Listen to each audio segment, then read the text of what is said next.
Have you ever wondered what an architect is? Is the job more than just drawing buildings? Have you ever been confused by how many years it takes to study, the mysteries of parts 1 to 3, and the role of the ARB in the UK? Because if so, you're not alone. Whether you're looking to become an architect or just curious about architecture in general, we've got you covered. In this episode of All About Architecture, we're breaking down the basics of all you need to know.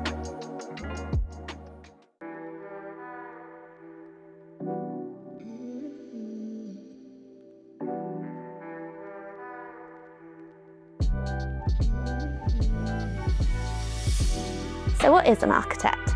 Well, put simply, an architect is somebody who designs buildings or works with the built environment. Of course, it's rarely just one architect working alone. It's a complete group effort and we all pitch in together. However, in the UK, the term architect is protected by law, meaning only those who have the right training and qualifications can call themselves an architect. The ARB, which stands for the Architects Registration Board, the UK governing body who enforce and police that protection, one of their roles is to keep a list of all registered architects. So if you're not on the list, you can't call yourself an architect, in the UK at least. But what does an architect actually do? Well, it takes a lot for a building of any scale to get built, and usually there's a team of people working behind the scenes together in order to make it happen.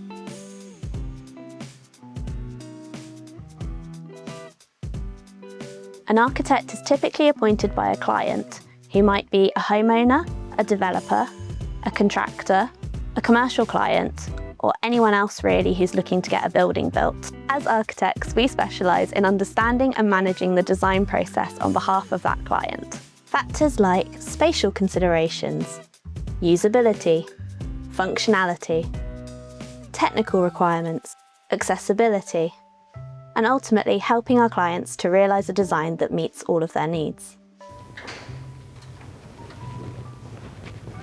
Under the current system, to register as an architect, you traditionally need to hold 3 qualifications known as Parts 1, 2, and 3, which are combined with a minimum of 2 years of experience in an architecture practice, just like the one we're in right now.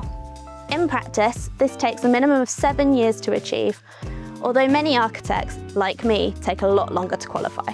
Alternative apprenticeship routes can replace elements of the 3-part system, which can be mixed and matched with the traditional route, and offer the advantage of balancing on-the-job learning and studying.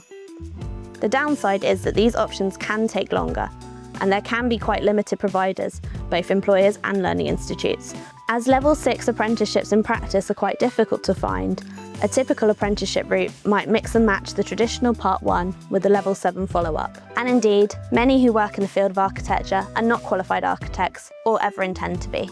In practice, these jobs range from architectural technologist to landscape designer to project manager and more.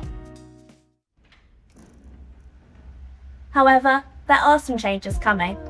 As we currently understand it, ARB Reforms are due to come into effect by December 2027. The idea behind these changes is to welcome students with a wider variety of backgrounds into the profession, as you won't necessarily need an undergraduate degree in architecture anymore. Instead, all that will be required to become an architect will be an ARB accredited master's and an ARB accredited practice qualification. However, registration onto an ARB accredited master's programme will be at the discretion of the education provider, and we've yet to see how that might play out. It is expected that a significant number of future architects will begin their career with an undergraduate degree in architecture still, so if you're feeling confused by the new changes, that's still a starting option. It's also worth keeping an eye on the ARB website as more details about these education reforms come to light. We will leave a link below. And if you're totally new to the world of architecture, the best way by trying to figure out if this could be the right career for you could be by trying to organise some work experience at an architecture practice, just like the one we're in right now. Thanks for watching. Now that that's done, I guess it's back to work for me.